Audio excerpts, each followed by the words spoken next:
In this video, I'm going to cover 7 things to consider before buying your first piece of real estate. If you've ever bought or you're thinking about buying a piece of rental property, it can be very overwhelming to understand all of the steps, which order you should do them in, and hopefully you don't miss anything and make some serious mistakes.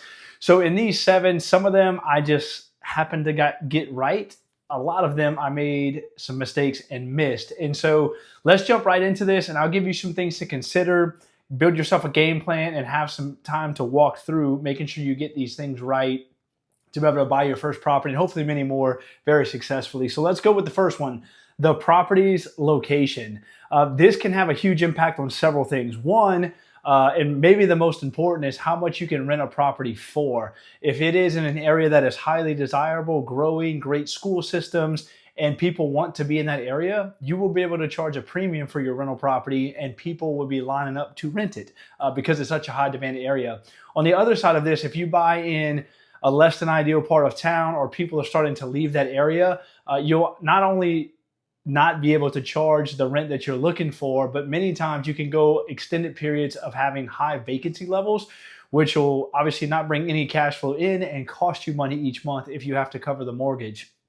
Which brings me to number 2, is your financing options. This is probably one of the most important things when you're looking to buy real estate, is understanding how you will finance it, where the money will come from, both from if a down payment's required and funding the rest of the project for the loan. And these are all things that you would want to think about long before you make offers and get ready to close on a property. Coincidentally, if you get this part right and you prepare ahead of time, this will allow you to move so much faster whenever you start to make offers, because all of this will be done and finished before you get an accepted offer. And so if you're just buying your first rental property, I would highly recommend getting pre-approved or understanding if you're going to work with banks long before you start the process of buying.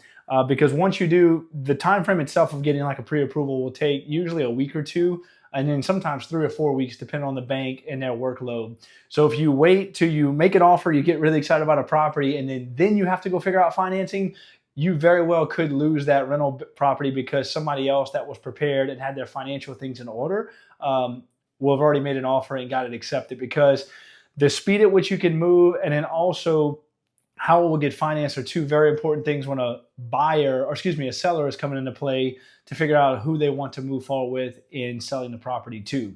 And so that's number 2, financing options. Number 3 is your legal structure. How will you hold title for your property once you buy it? Are you going to hold it in your personal name, which I would not recommend? Will you get an LLC that'll hold title? That way you have some legal structure and some protection. Will you have partnerships or different people involved with you in the business? This is really important to go back to step number 2, because depending on what loan or how you finance it, you may or may not be able to hold title in your company's name. So if you plan to have, for instance, like an LLC, you probably want to go like a commercial loan route or a portfolio loan route to make sure you can hold the title for your rental in your company's name. So that part is very, very important. And then number 4, which is also super important, is due diligence or property inspection. So, I'm going to fast forward a little bit here and say you got all of the other things figured out and sorted out, and you have a property under contract. It is significant to understand what might be going right with the property and what might be going wrong, because if you miss something like an HVAC system or a major plumbing issue or a roof leak, this can cost you thousands of dollars and turn a good deal or a great deal into a bad deal that will cost you money every month. So when I was first getting started, I had really no idea what to look for, what to expect, and what I should look for in an inspection report. So I actually hired an inspection company for the first several properties that I bought, and they gave me this nice report on the whole scope of the rental, what was good, what was bad, what they recommended I have professionals look at. And this not only helped me go into the property with eyes wide open, in many cases it helped me negotiate after that due diligence period to maybe get a reduction on price, to maybe ask the sellers to fix some of these things before we got to the closing table. That way they were good. And it helped me just buy a better property knowing the state of it and then have it inspected by professionals. So if it is your first time buying rental property and you don't really have a background in real estate investing, I highly recommend you get subject matter experts to do this for you. That way you can understand fully on what you're getting into. So that was number 4. Number 5, let's talk about market trends. So there's a lot of different things you can consider here, but a handful that come to mind when I was getting started and things that I look at today, market trends like, is it a desirable area, as I mentioned? What are rental rates going for? Is it a strong rental market, or do most people just own homes and rentals are not very big there?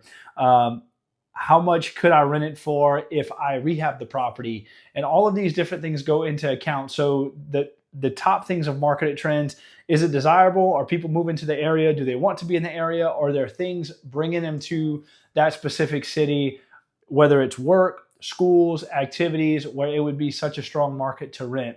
If you can look at some of the macroeconomics on trends in an area, this will allow you to not only buy great properties, but hold them for quite some time and make sure that the rental prices can continue to increase year over year as that area grows. Number 6, cash flow analysis. This is a metric that a lot of people either don't understand or they don't tell the whole thing when you're looking at some of this stuff, especially online. A lot of people think cash flow analysis means what the property rents for minus the mortgage, and that's your cash flow. And that is simply not true. What we're looking for when we're buying a rental property is to get to net cash flow, meaning what you have left over for profit after everything else has been paid. So when we take the first thing, the income, the rental rate, what you want to do is be conservative whenever you rent this property. So let's say, for instance, it can rent for $1,200 a month in the area. You might want to run your analysis off $1,100 a month or even $1,000 a month, just to make sure if you have to drop the price for whatever reason, you still have some margin left in there. Because if you do the best pie in the sky rental rate on what it could be and you don't get that rate, you're really only hurting yourself. So be conservative when you're estimating what the property will rent for. And then after we have the rental rate or the income from the property, now we need to subtract all of the expenses that go along with that. So it starts with the mortgage, which will, if you get a mortgage on the property, that will be the biggest expense. So you want to make sure you subtract that. Then we have to subtract the insurance, property taxes, and then also things that aren't so obvious as far as an expense that you'll have before you buy the property. One is a vacancy rate. So your property will not be rented 100% of the time, all month, every year. So you have to account for that. So in the places that I have really strong occupancy levels, I will do about a 5% vacancy rate and subtract that from the rent. That way I can have some of that baked into my numbers. Then you have to account for maintenance and repairs. Good rule of thumb, if you're buying an older property, you'll probably want to account for a larger percentage of your rental income each month to set aside for maintenance. If you're buying a brand new property or something that's just a few years old, you may go a little bit less because you shouldn't have any maintenance issues or very little. And then the last one is CapEx.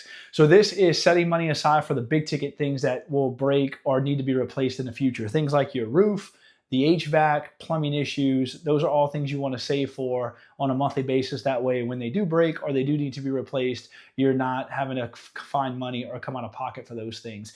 And so once you take your rental property income and subtract all of the things we just mentioned, and of course, any other things that I didn't mention, like grass or other insurances that you might be responsible for, at the end, you get a net cash flow or a profit from this property. And then once you have that net profit number, what you think it'll be, then you can understand, hey, this is a good deal or a great deal. And if it's not, when you run it the first time, this will give you some good things to think about that you can maybe negotiate on the price, how you'll finance the deal to make it either good or great.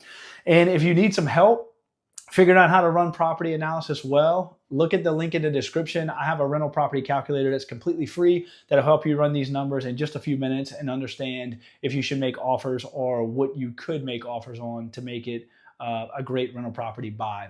And last but not least, number 7, this is something I definitely did not get right or made some mistakes on when I first started buying rental property, and that is the exit strategy. So there's this saying that you should begin with the end in mind. And that goes for real estate as well. My strategy is to buy rental property and hold them for a long time.